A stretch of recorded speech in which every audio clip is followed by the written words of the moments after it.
I will need it.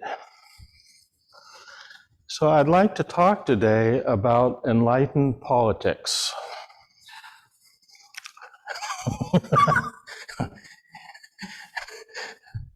Are you rolling your eyes? What's he doing talking about politics here? You know, we have the term engaged Buddhism, which is a wonderful practice of bringing our spirituality into the world through all kinds of good acts of, doing wonderful things. And I think, given the moment, we need another term, enlightened politics, to talk about how we bring our spirituality into the world in the moment we find ourselves in. And on this day, Saturday, September 18th, Justice for J6 is holding a protest rally in Washington, D.C. to celebrate what the news reports call the insurrectionists, which I think we should just call domestic terrorists, that tried to stop our peaceful transfer of power of a democratic election on January the 6th through violence.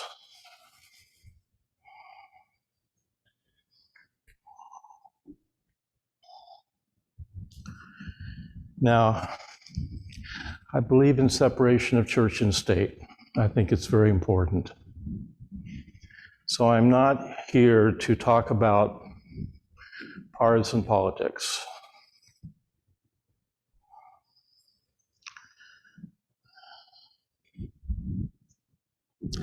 But can't we talk about what it means to be a good citizen in a democracy? Can we talk about that? Or have a conversation about this?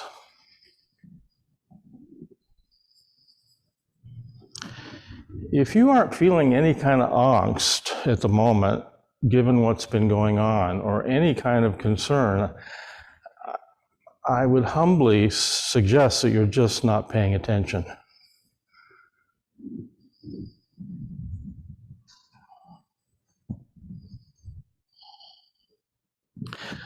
So it seems to me that our Buddhist values are very much in line with what we consider to, broadly speaking, to be democratic values. Everyone has a right to vote. Everyone should be protected regardless of race or economic status, and we shouldn't demonize a particular group. We should have a sane immigration policy and acknowledge that our country has been founded on immigrants, and a lot of immigrants have contributed enormously to our country. I'm speaking of America, that's where I am right now.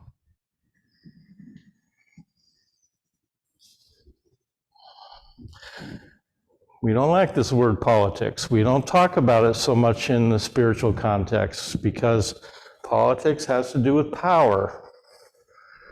And we see enough of the abuse of power to be rightfully cynical about even trying to discuss it.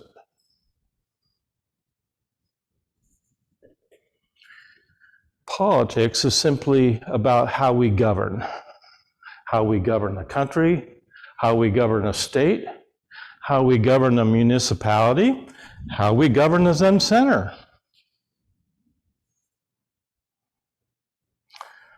Power is part of life. How we make decisions, who makes them?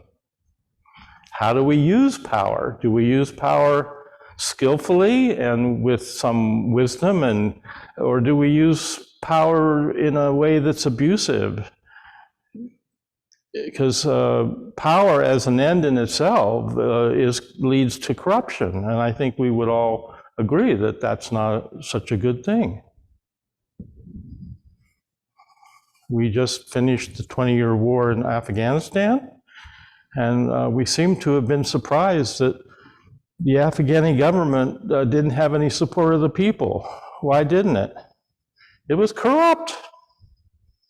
It was corrupt as all get out, so the people didn't trust the government. And it fell very quickly, even though we had poured millions of dollars into that country.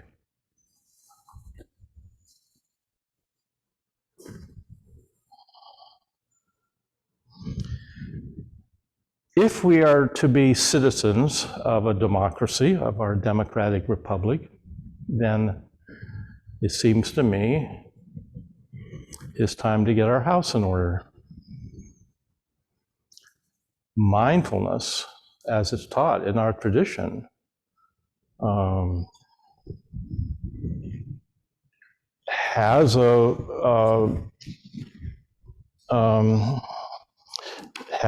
has an ethical imperative to discern what's wholesome and what's not.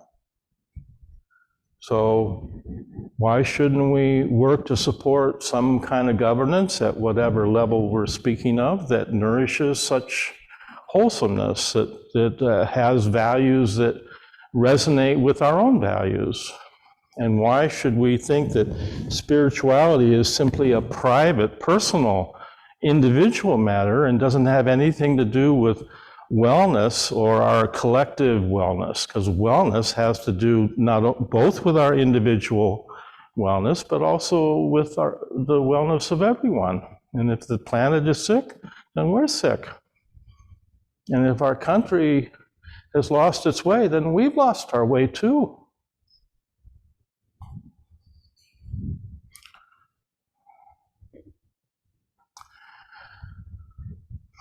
Walter Wink, who has passed away, was a Christian theologian and wrote a trilogy of books on what he called, he wrote other things, but basically the thing he's most well known for is what he called the myth of redemptive violence. And he wrote a wonderful book that summarized all his other writings called The Powers That Be.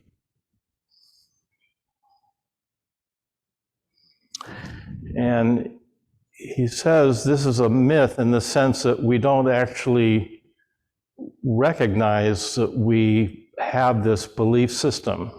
It's unconscious in the culture for the most part. So he tried to name it.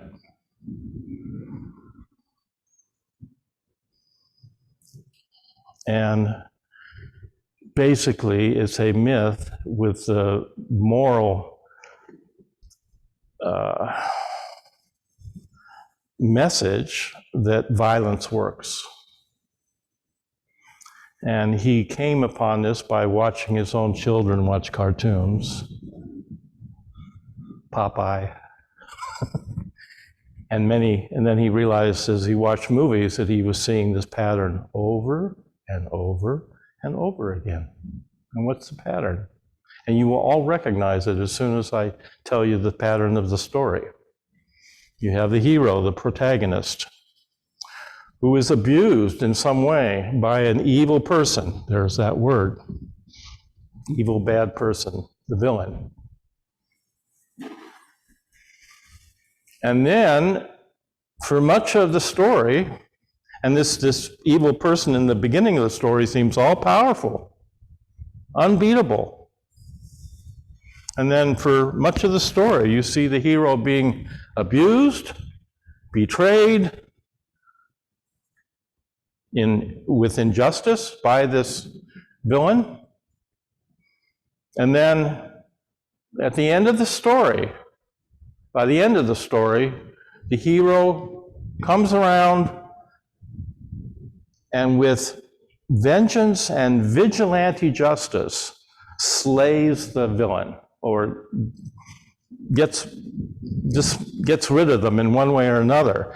And to the degree that we have observed the hero being put upon unjustly by the villain, that much we feel some kind of justice in seeing the villain rightfully killed, dismissed, done away with. Don't we? If anyone doesn't recognize this story?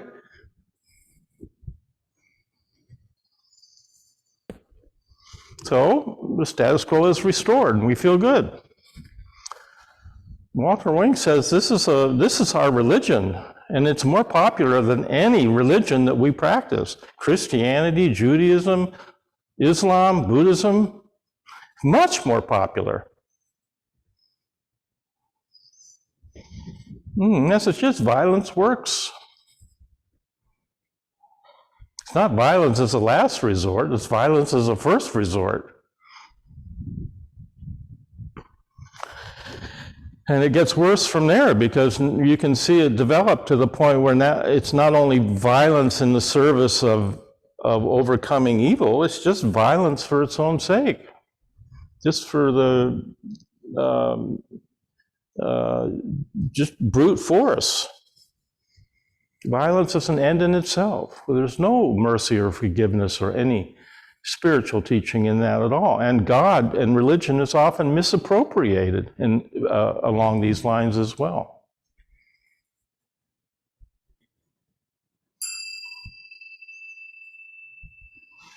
So, is that a value that we believe in as...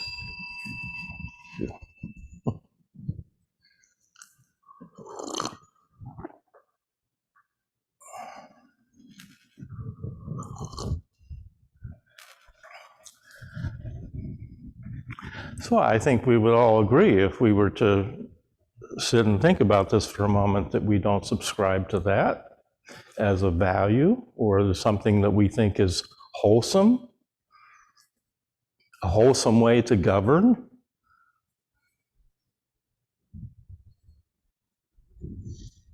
And even if we're an extremely progressive person and we subscribe to civil disobedience, we would also, and I think anyone that practiced, like Martin Luther King or Gandhi or anyone else that talked about civil disobedience and nonviolence, if you commit civil disobedience, you have to be willing to suffer the consequences of having broken a law you don't agree with. We are a nation of laws. We have a constitution. It matters. That's what makes us a democracy and not a dictatorship or an autocracy or something. And isn't that a good, I mean, so far it's been a pretty good way to govern a country up until now. So I'm not talking about partisan politics. I want to be clear. We need a two-party, up until now we've had two parties and we've worked well. We need two parties. We need principled conservatives, and we need progressives. We need people that want to support are kind of supporting the status quo, and people that are pushing against it for change. We need both. And the problem right now, in my humble opinion, and this is just my opinion, I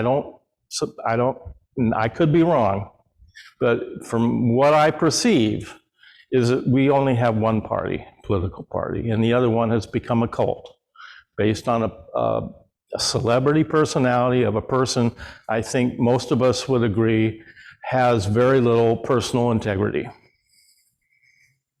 and doesn't seem to share the kind of values that we do as Buddhist practitioners. And that's not a political party. That's not a party that is advocating for policies that can be debated.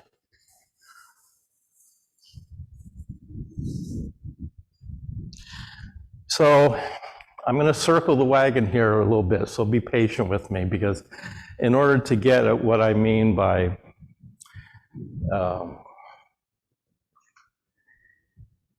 what I'm trying to talk about this morning, I already forgot what I'm calling it. You want political, what did I call it? I have to look at the Enlightened Politics. Yeah. Sorry.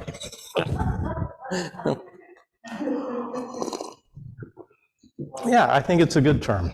And I think it means something. I'd like to unpack it a little bit. But to get there, I have to circle the wagon a little bit. So be patient with me, if you will, if you would. To engage in enlightened politics, as I'm speaking of here, we need, as Buddhist practitioners, wisdom and compassion. These are primary, important, fundamental teachings in our tradition, and they mean something. So let's start with wisdom. And let's be clear that if we just have wisdom of selflessness on its own, it's not enough. It's not sufficient. It has to be joined with compassion in order to shift our sense of identity to a more collective, holistic participation.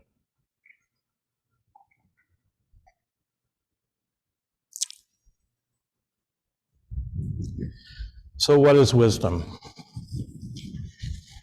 What is it?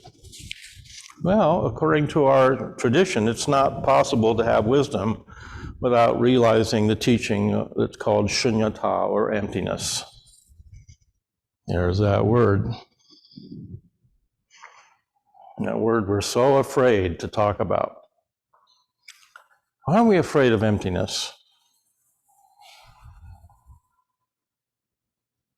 We should celebrate emptiness if we understood what it was. But why are we afraid of this teaching, or afraid to even talk about it? I think we're afraid of it because we misunderstand what the teaching is all about. We're afraid of it because we think we have one misunderstanding is that emptiness means non-existence. And that seems like a very negative teaching, and I would agree, it is. So if it's not about non-existence, then we go to the other extreme and think, well, if it's not about non-existence, it must be about something essential, some ontological ground that has to do with being or non-being. And that's not what it's about either.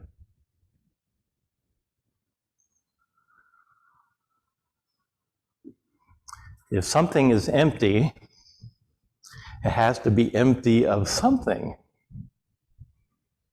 So what is emptiness empty of?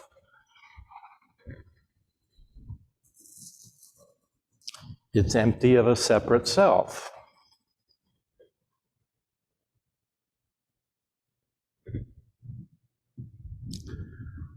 Everything is empty of a separate self. That's the teaching of our tradition.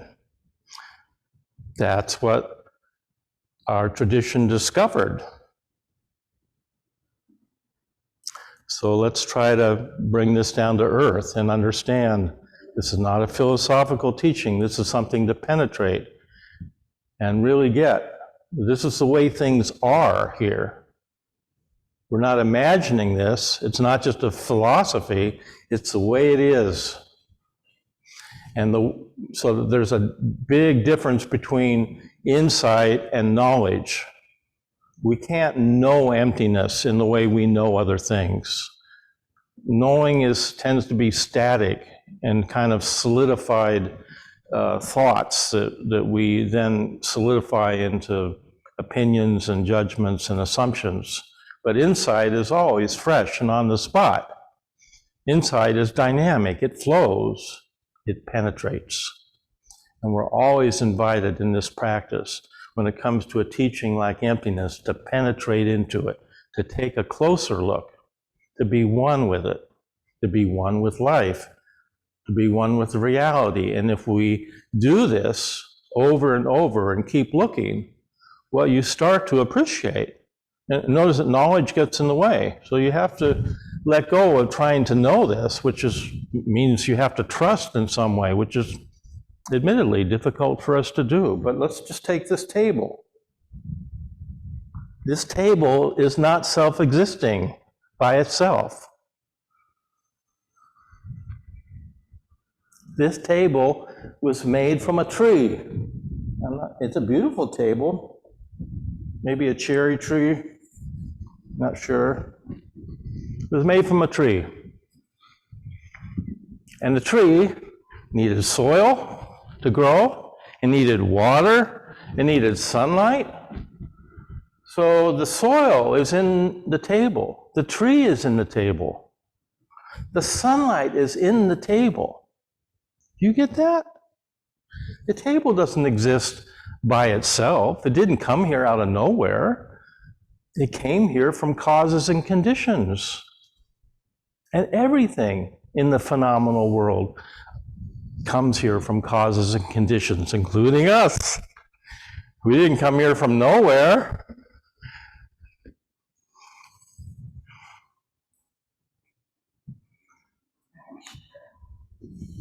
What? Are you sure? I'm not sure of anything. So, I'm just throwing this out there as a possibility.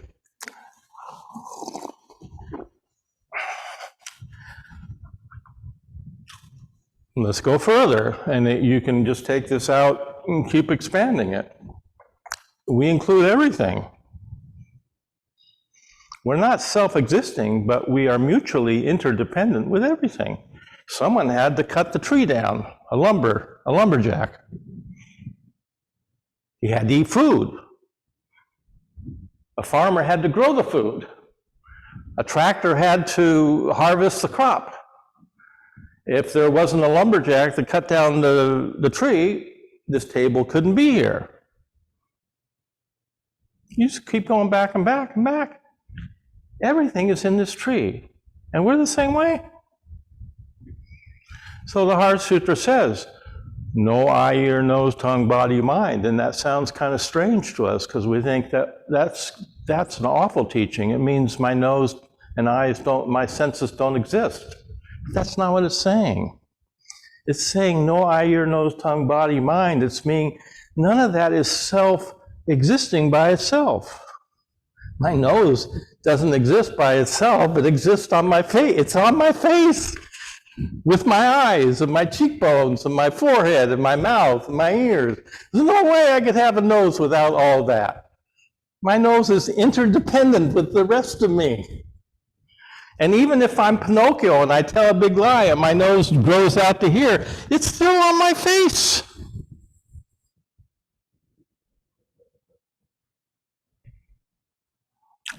I'm interdependent. I have to eat food, drink water. I need friendship. I need community. There's all kinds of things we are mutually interdependent with. And all the teaching of emptiness is saying is that we are not self-existing we're not separate from reality. We are reality. We are the phenomenal world, all of it. My body is not my own. I have DNA from my ancestors and all kinds of things that my breath is not my own. I'm breathing oxygen that comes from trees and leaves and chlorophyll and the sun. I don't own my breath. And I couldn't.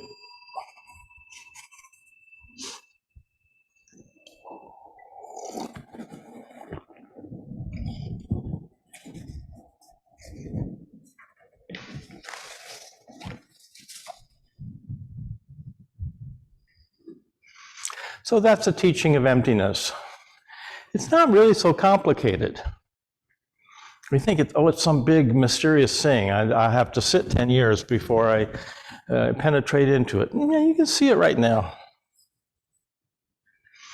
And Trungpa said, shunyata, or emptiness, is neither religious nor secular. It's not particularly sacred, neither is it profane. It is what is. However, it covers a lot of ground.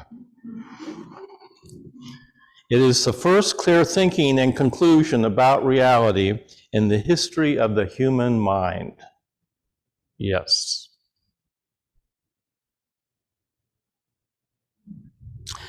So that's the source. This is what we call ultimate reality. Yeah? And in the Mahayana tradition, we have a teaching that's called the Two Truths. We have a teaching about ultimate reality, and we have a teaching about conventional reality. And they're both important.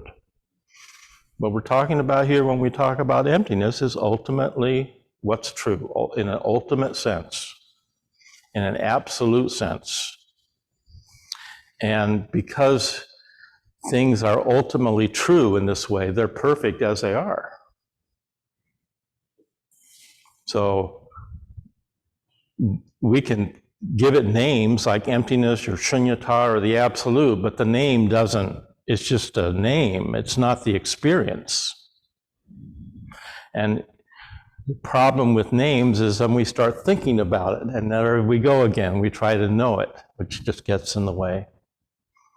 So that's why there's so many negatives in Buddhist philosophy, because what they're trying to say is, don't turn this into another concept. Hard not to do that, isn't it? That's what we want to do. We want to turn it into something we can know. But we can't know emptiness in that way, but we can perceive it with insight. We can experience it right here, right now. So there's ultimate truth, and then the conventional truth is, we can name it as relative. That's the differences that are here in abundance, the diversity, the wonderful diversity that arises in emptiness, the differences, appreciating the differences. We're all different. We're all the same from the point of view of the ultimate truth. We're all perfect and same, no boundaries, no self, none, far as the eye can see, and we're all utterly unique. I didn't have your parents, you didn't have mine. We each had our own upbringings, our own families, our own particular cultural background that we grew up in. There's no person on the planet like you, nobody. You are utterly unique. And so we also need to appreciate the differences. And the teaching of the two truths in our Mahayana tradition is that both are important and they need to be joined for wisdom to be here. Okay? Now, wisdom is not enough, is it? Wisdom without compassion is just a dead thing, not useful at all. In fact, it could be harmful. We need compassion. Compassion needs to be joined with wisdom.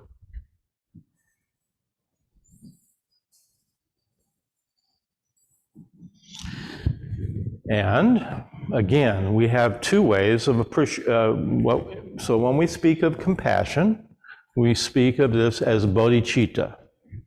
And bodhicitta means awakened heart, opening our hearts. All the beautiful teachings that Sensei's been talking about during this session about grief, gratitude,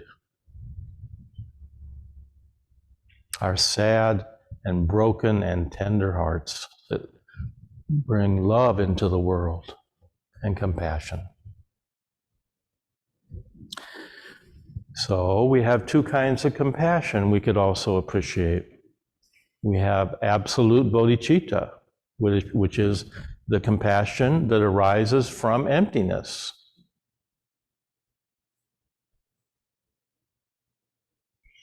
If you really see that there's no separation here and no separate self, that we are all one, we're all mutually interdependent, completely, there's no separation here, no walls, no boundaries, then we're perfect as we are. No room, nothing needs to be improved here. We don't need a self-improvement project. Mindfulness is not that. At this level, we can just appreciate this marvelous, profound teaching, this unconventional teaching about the ultimate nature of reality and how compassion, absolute bodhicitta, arises when we see there's no boundary. Then we love everyone. We love each other because loving you is loving me. How I treat you is how I'm treating myself, and that brings forth compassion. And all the teachings of generosity and the paramitas that we practice in our tradition. So what gets in the way of that always, well, we'll get to that in a moment. Nothing gets in the way of this except that we just don't see it. So the compassion here arises from the experience of what we call emptiness. And it's perfect. Now the problem is, if this is the only way we appreciate compassion, it can become monstrous. It could be really damaging. Because now we could say, oh, well, the status quo, the way things are is the way it is. If there's starvation in the world, that's the way it's perfect, as it is. If there's war and famine or pandemics or suffering, that's just the way it is. That's nothing to be done about it. That would be a terrible teaching. And that is not how we understand compassion. So absolute bodhicitta has to be combined with relative bodhicitta, which is back in the conventional reality.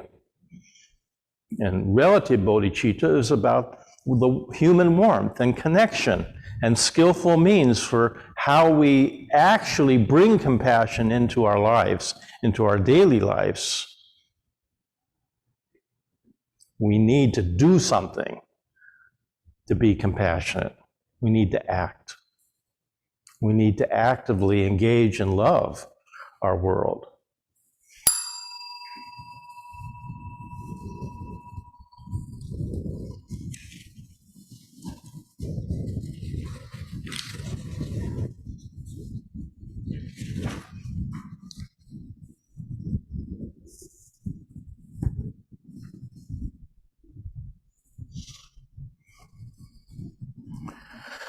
So absolute bodhicitta helps us keep going without getting discouraged. It gives us a lot of resilience and joy in the face of suffering, which is often extremely discouraging. The absolute bodhicitta can give us joy and resilience and help us keep going. And the relative bodhicitta also grounds us and connects us to our hearts and to our active engagement and love in the world. By themselves, either one is inadequate. They need to be joined. And when they're joined, we have what we call the bodhisattva path of saving, this vow to save all sentient beings. And that is the path of our practice here at the Zen Center.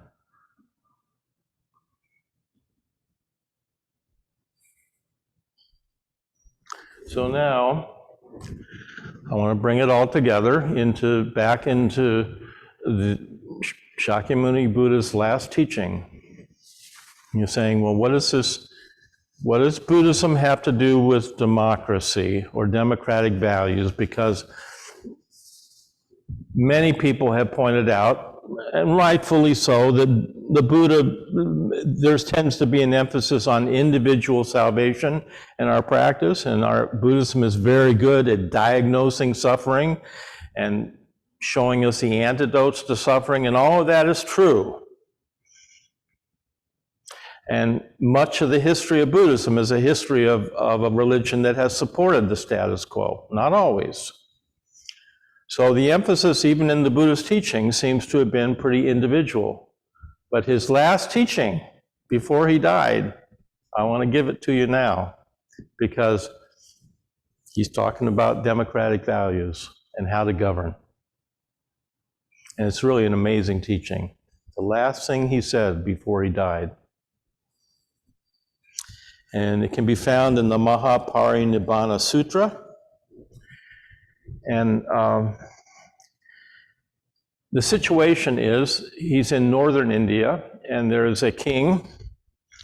I won't king of Magadha, who was a very cruel king, and he's going to go and defeat and slay and kill all the tribesmen in the neighboring republic, the Vijarans. And before he does so, he thinks, maybe I should consult the Buddha. And this is a story. He sends his minister to consult with the Buddha to see what the Buddha would recommend that he do. And as the story goes in the sutra, there's two versions of this. In one, Ananda is there, and the Buddha asks Ananda 7 questions, with the minister being present.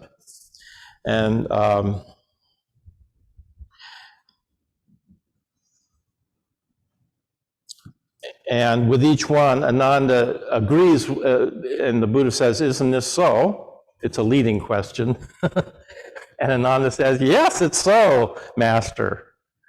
And then the Buddha says, well, then, if that's so, then this republic of the Vijarans, I can't really pronounce it very well, that this king plans to destroy, would be expected not to decline. And in other words, if they do this, it's their best defense against this cruel king. Okay? Kind of, you get that? So, somewhat? The other, he asks Ananda 7 questions, leading questions about this republic. If they did this, would this be so? And Ananda says yes. And then the Buddha says, well, if they did that, then wouldn't they be likely to be well defended against this king? Because they're doing that practice or whatever that is, okay? And the other version is he just lists the 7 principles, and then he says at the end, and then he asks the minister, what do you think? And the minister says, well, no harm indeed can be done to the Vijaras in battle by my king, except through treachery and discord. Okay? So let's go through the 7 questions. Did the Vrijayans hold frequent and regular assemblies, and were these meetings well attended? What's he asking? In other words, do they have a functioning House of Representatives and Senate? Is there public participation in the meetings, in the governance? Couldn't this mean does everyone have a right to vote? Okay, are you with me? Okay. Second question. Did the Vijayans assemble and disperse from these assemblies peacefully? And did they conduct their affairs in concord? In harmony, in other words. In other words, did they conduct their governing in a nonpartisan way? Wow. That's kind of interesting, isn't it? He's asking, were they too partisan? Were they so attached to their own particular sides that they couldn't agree on anything? Were they nonpartisan in their politics? Do they allow for free participation, discussion, and criticism without suppressing opposition or canceling people they disagree with? We take this Bodhisattva vow, don't give up on anyone. Compassion means there's mercy in the world, and there's always redemption. So different from the myth of redemptive violence. Oh my gosh. The third question. Did the Vijayans proceed in accordance with their ancient constitution and not enact new laws or abolish existing ones? He seems to be asking here if they were careful and thoughtful about their constitution. So that they didn't too frequently change it or change it carelessly or heedlessly. Isn't that interesting? Were they careful and considerate about the constitution they have in their republic? And did they honor and acknowledge it and live by it and not just change it heedlessly in a careless kind of way? In other words, were they a republic of laws? Did they respect and honor their elders and think it worthwhile to heed their advice? Yeah. You know, in Hawaii, if you have an elder in the room and the elder is going on and on like I'm going on right now, you don't interrupt the elder. It's really bad form. They respect their elders. Elders have life experience. They're to be listened to, even if they seem a little crazy. You don't interrupt them. So what's the Buddha asking here? Do we listen? Do we respect senior statesmen? How about someone like Jimmy Carter? Isn't he a senior statesman of great personal integrity and compassion? Can't anyone, regardless of your political party, acknowledge that Jimmy Carter is a bodhisattva? Do we respect people like that? Or do you say, he's not in my party, I don't respect him?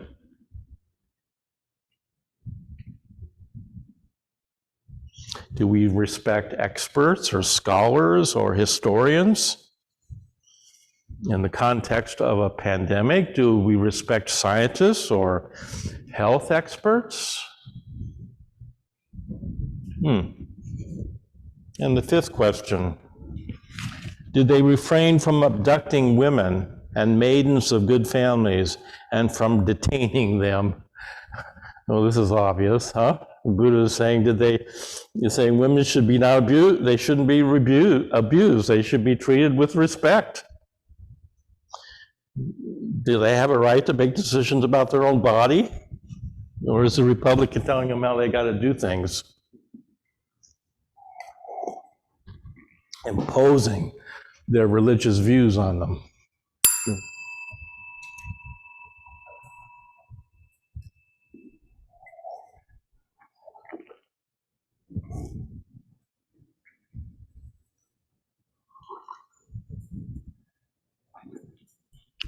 Sixth question.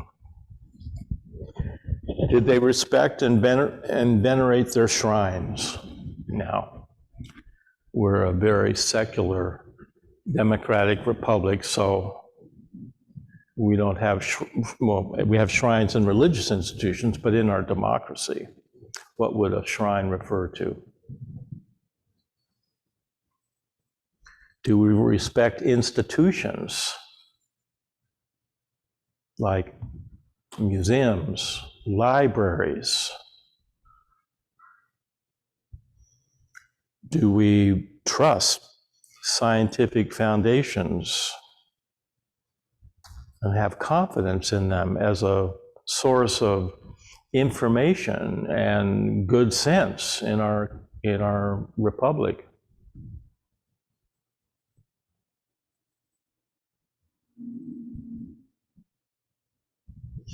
And then the last question he asked, did they make proper provisions for the safety and welfare of arahats so that arahats may feel welcome to their land? Now, in the Buddhist time, arahats were enlightened Buddhist practitioners who were highly revered and honored because of what they had attained.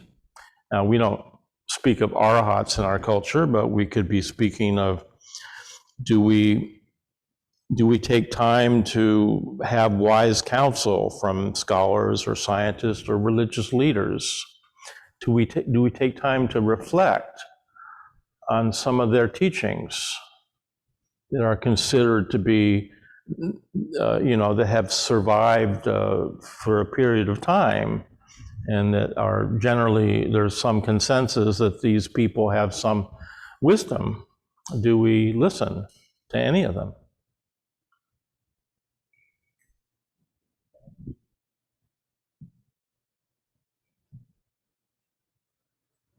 So I think it's interesting here that the Buddha did not say anything about that this republic needed to practice nonviolence as a deterrent to the king, as a way of defending their republic. What he said, what he seems to be saying, is they need to scrupulously maintain their democratic customs and institutions.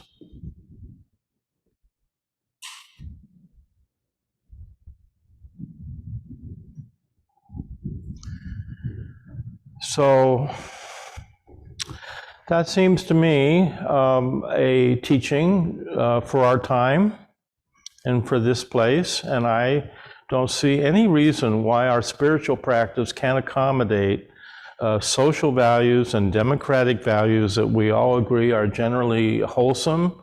Generosity, if we think about suffering and what causes suffering, we generally say it's caused by the three poisons of greed, anger, and ignorance. And the antidotes to that are the values that we cherish.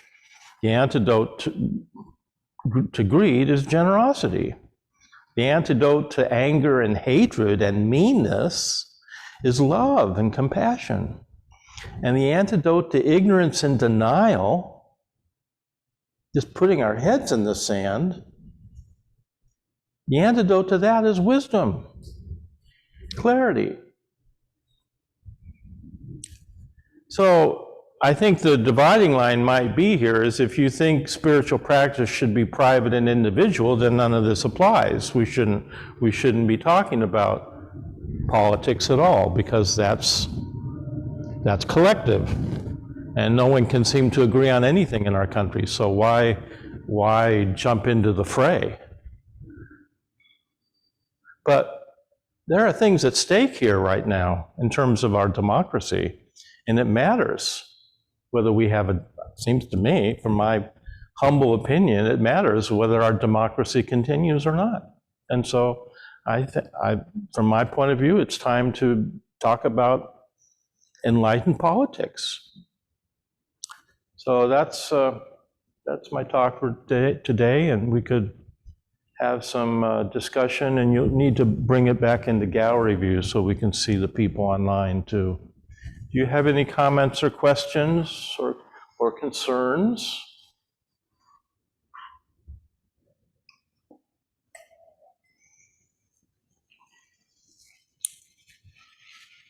Anybody? Linda? Yokozan? Oh, she needs a microphone.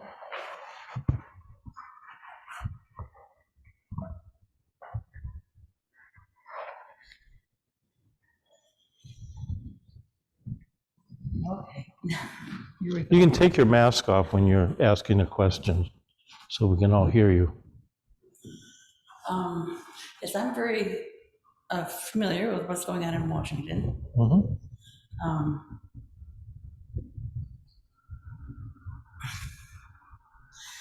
I understand the concept that you're talking about. I can't think of the words you used. Might makes right. That's basically what you said. Mm-hmm. I know somebody in the military actually believes that. Might Mm-hmm. makes right. Yeah. Yeah, in addition to what's going on in Washington right now, I also heard night before last that the immigration problem in Texas had doubled overnight. There's 12,000 people living under a bridge. Right. And 8,000 more do. I can say, isn't that terrible? Why don't they do something? I don't know what they should do, though. That's the problem, but something needs to be done. Mm-hmm. I don't know. I understand I'm rambling, but I'm a news junkie. I like politics. It's like a big chess game to me. But I also believe in the old adage that says all politics is local. Uh-huh. Everything is local. than what happens to you immediately and immediately around you. There is nothing in the world more local than mindfulness. Uh-huh. And how do things change? And I think it changes locally, and I mean personally.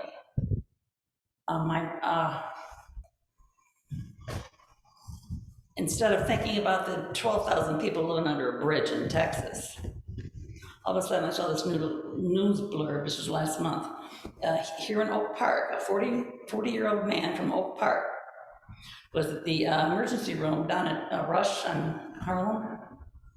He was arrested for battery, for spitting in the face of a nurse. Uh-huh. How do you feel about that? That's not out there. No, That's it's right here. How do you feel about it? You find out he's living across the hall from you. Mm-hmm.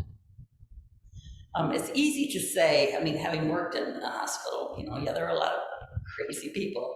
He might have been on drugs or drunk or just crazy, but maybe he wasn't, He was QAnon.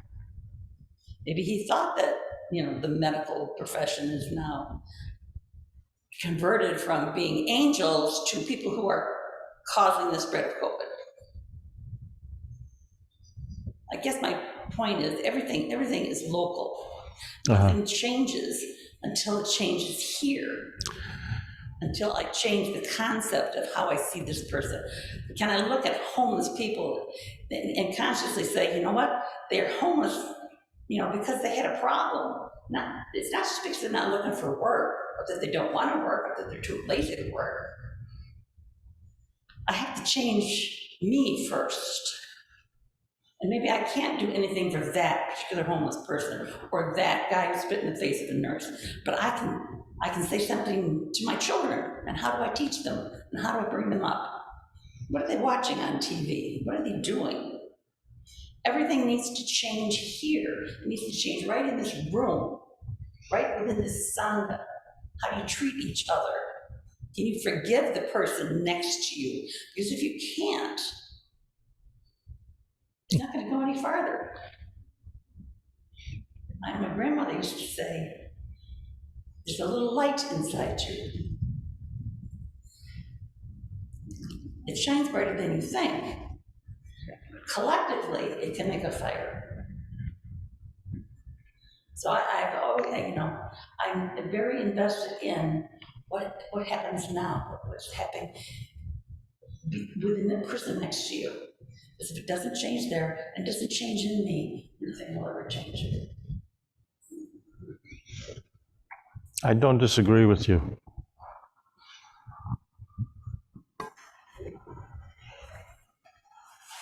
But what's the line between local and global? Is it the line once you walk out the door? I mean, do you treat people differently outside the door because they're not in our sangha? You're not saying that. No. But there's no line between local and global. It's all the same.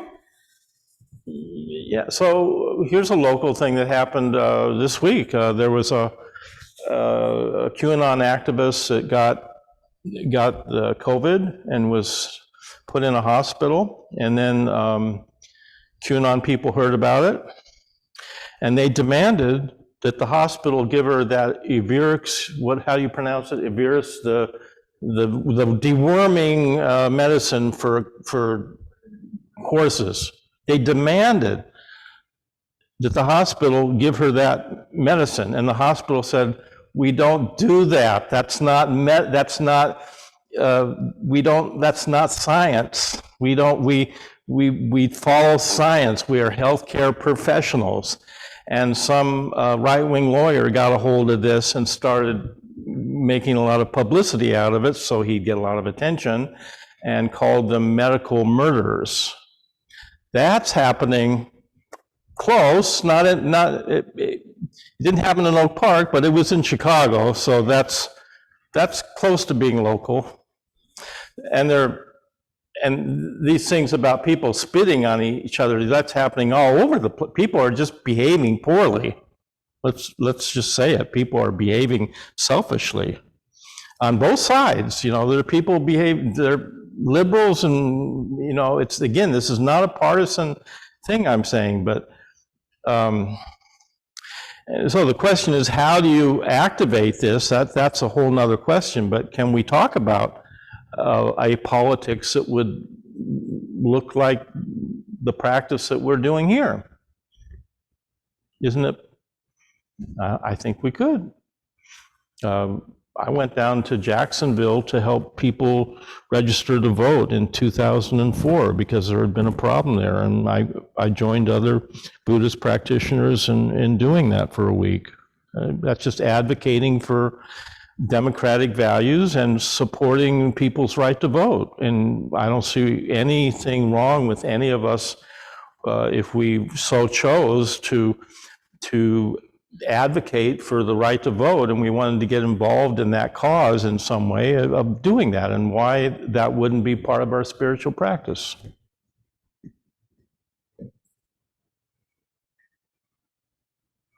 I totally agree with you. It always begins with how we treat each other right here, right now. I've also been in activist organizations that treat each other poorly. I was in a anti-nuclear group in California in the late 60s, early 70s that treated women really poorly. It was shocking. And, so yeah, just because we have a cause that we believe in doesn't mean that that excuses treating each other in a way that is unhealthy and unkind.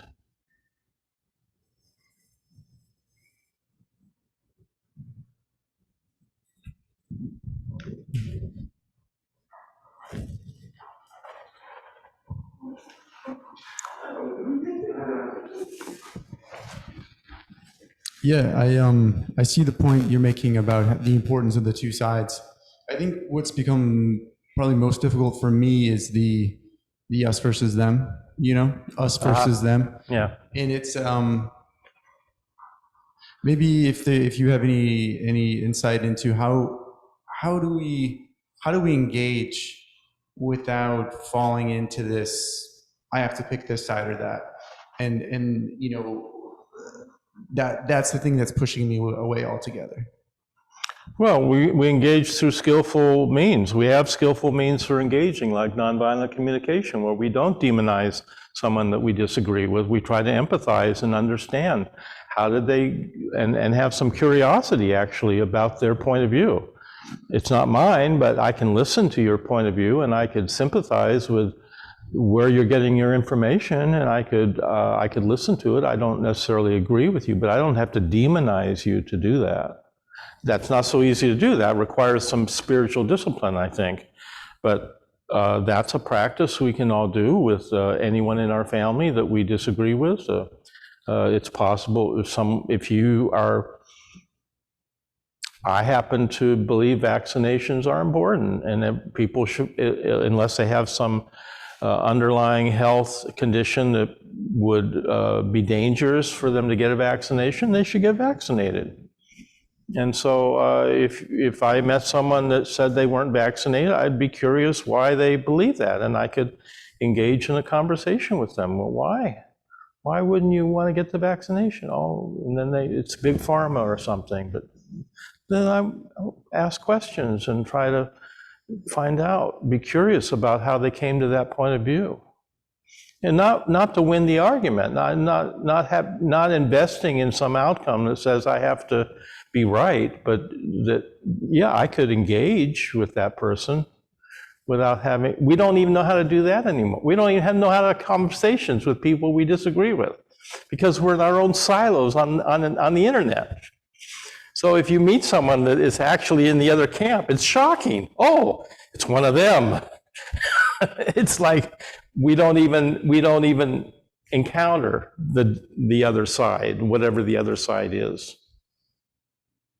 So again, I think wisdom allows you to have some empathy for, this is another human being. This is how they have their causes and conditions, and they have values, and they have things they believe in that are totally wonderful that I would probably agree with, family values or whatever.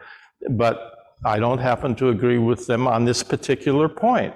But from the point of view of MDC, I think part of the skillful means is if I step down beneath their belief system, what's their need that's driving, what is the need they perceive that's driving that point of view? I don't want to get a vaccination. And maybe their need is safety. I'm taking a vaccination because I have a need for safety.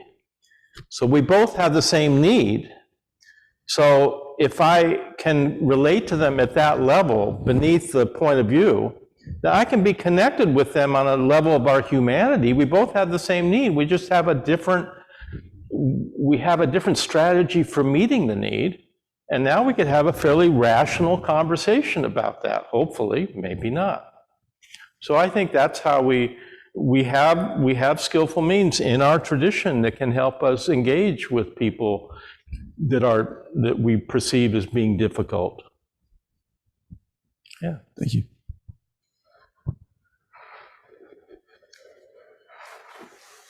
So for me, one of the things that comes first to the foreground is the thing that you said at the very end of the list of the 7 things that the country or whatever they were, that was to be subjugated. If they do all these things, the only way for them to be defeated is by treachery.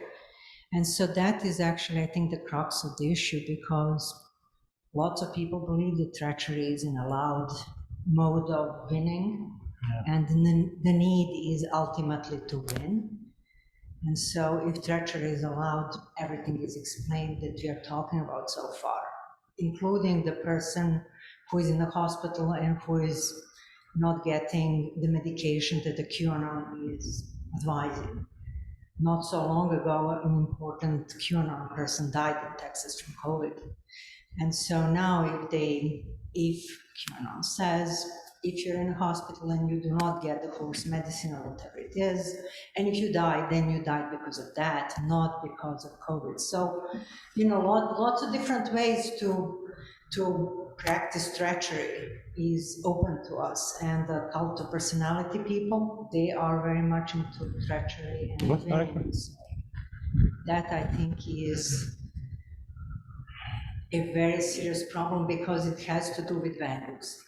And I agree. It's not a comfortable or easy thing to contemplate, but I think it is curious that in this situation, it's very clear that this king is a really bad person. I think he murdered his father, so we know he's a treacherous person with very low moral character, and he's going to defeat this republic. And the Buddha does not say, build a big army to defend yourself.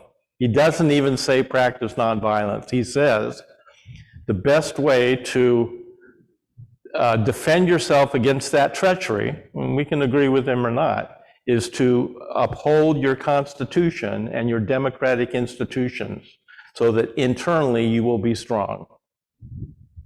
I think you may agree or disagree, but I think that's an interesting point of view that the Buddha is putting out here. And we usually don't think along those lines because we live in a culture with the myth of redemptive violence. So it's very hard for us not to imagine any other scenario other than responding with violence, because that's the kind of the myth that we live with.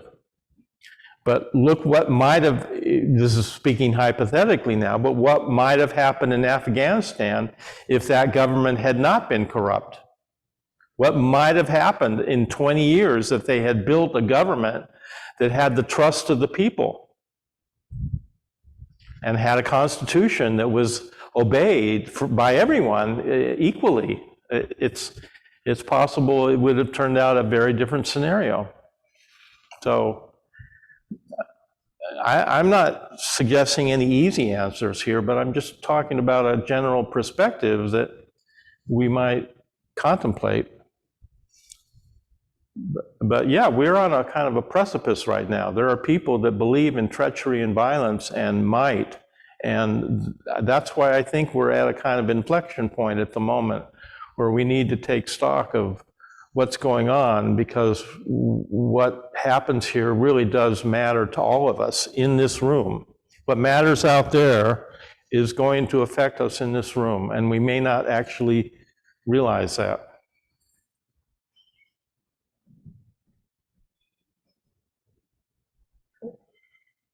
Or it might affect us in this room. What do I know? I hope it doesn't, but it might.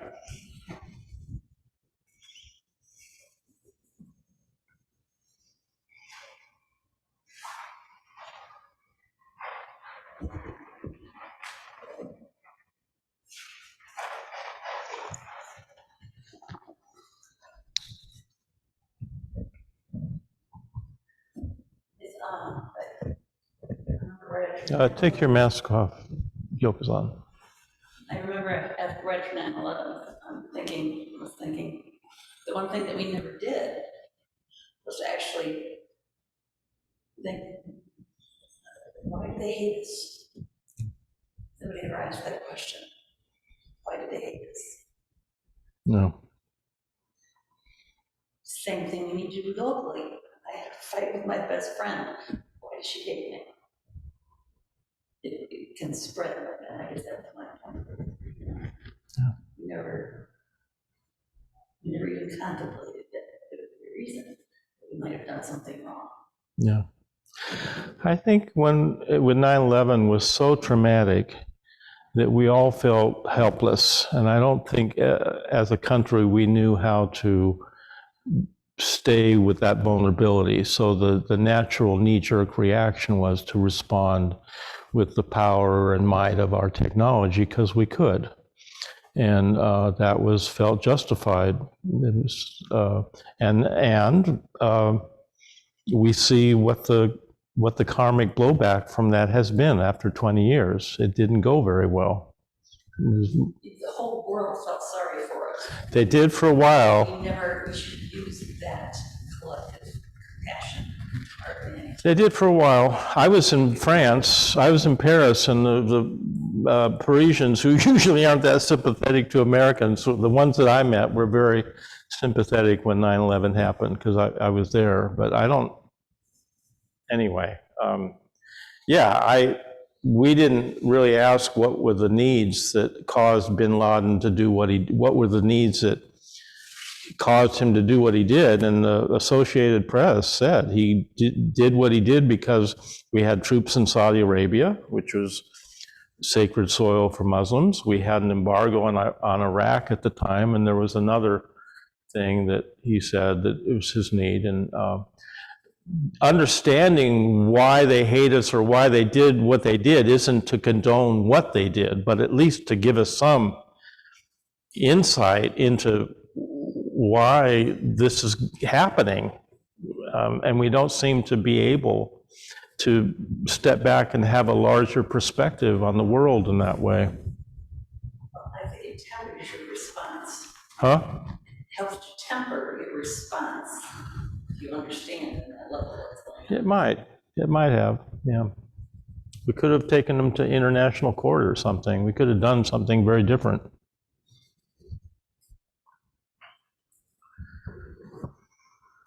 And again, to talk about this sounds almost ridiculous because it's so outside of our frame of reference. But in the Buddhist tradition, they talk about the 4 requisites of a government, what a government should do. It should provide food for the population, clothing, shelter, and medicine.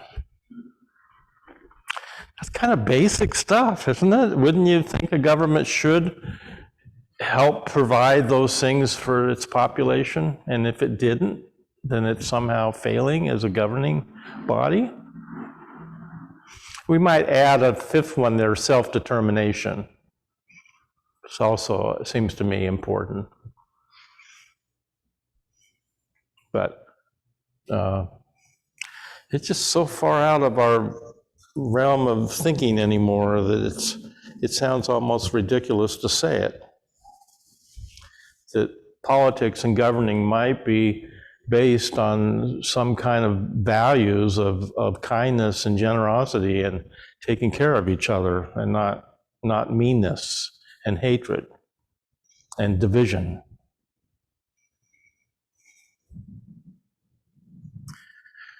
So, yeah, anytime we bring up something like this, the big question is, well, then how do you practice it? And I'm not telling you how to do that. You have to figure that out yourself. I'm just asking the question. I'm just bringing up the situation, and I do think the moment is calling for some kind of response from us as a spiritual community, and and that we at least reflect on the situation we find ourselves in with not only the pandemic, but the crisis of our planet is it's here now. It's not going to happen in 20 years. It's happening right now, and we're seeing it. We're seeing our planet unravel right before our eyes, and we can either just ignore it and be in denial, or we can kind of find something in us that can respond to it. Might be something that we need to do.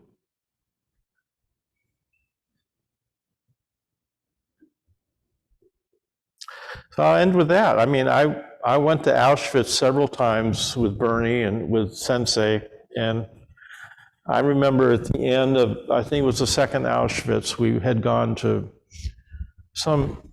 somewhere, we were in Switzerland or somewhere, and we had a meeting with all the people that had been at this retreat, Bearing Witness retreat in Auschwitz, which was really very intense and a lot of suffering and hard to integrate. And the question that Bernie asked is, what are you going to do now? I said, I don't know what I'm going to do now. I'm going to go home to Hawaii. But he asked the question. It was like a koan. And I said, I don't know what I'm going to do now. I'm going to go home to Hawaii. What can I do about Auschwitz? I can't do anything about Auschwitz. I'm just one little puny little human being. I want to go home and be in the comfort of my home. I went to Auschwitz, been there, done that. Okay already. I want to go home.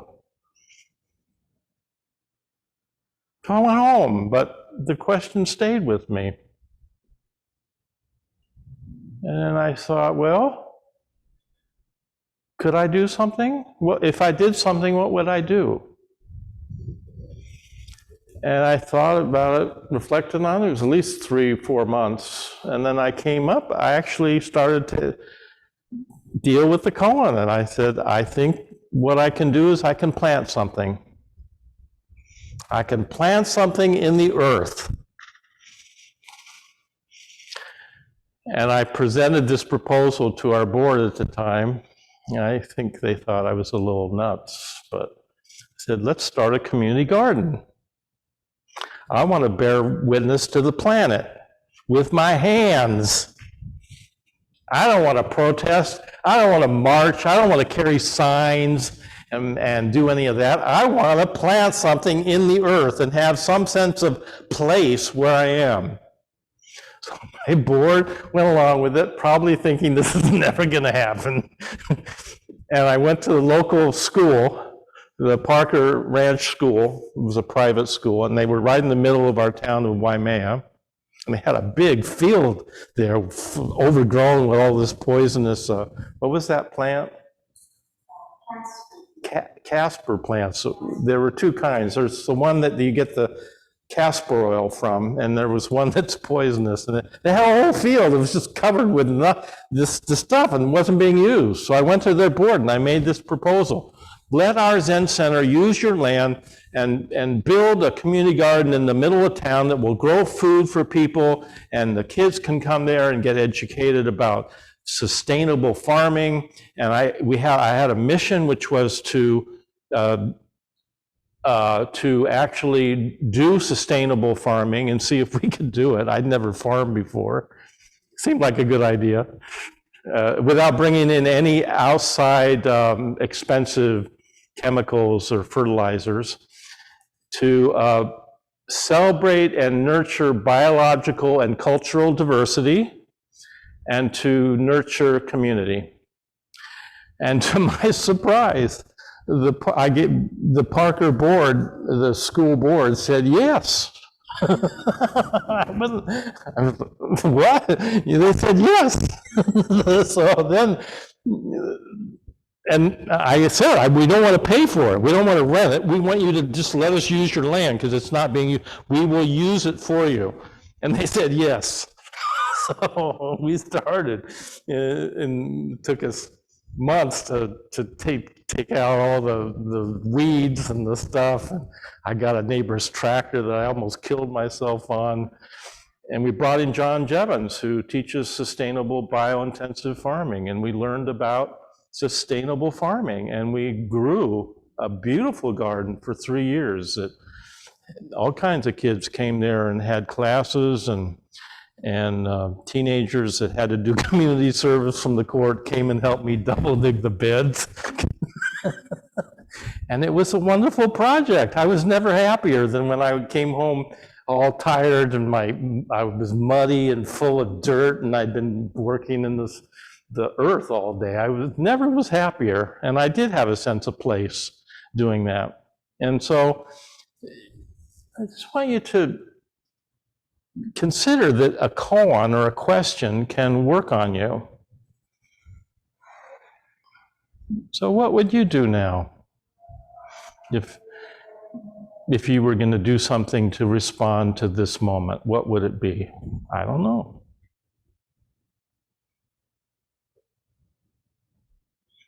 And maybe it's nothing. Maybe it's not something that is you can do in your circumstances or whatever, but I think questions are better than, a good question is better than an answer.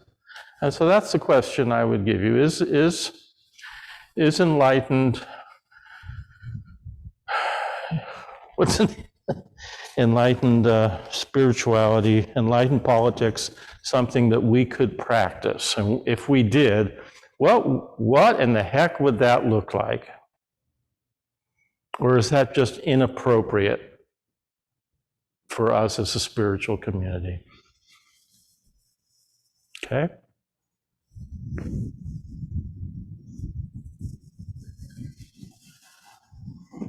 Prepare for lunch.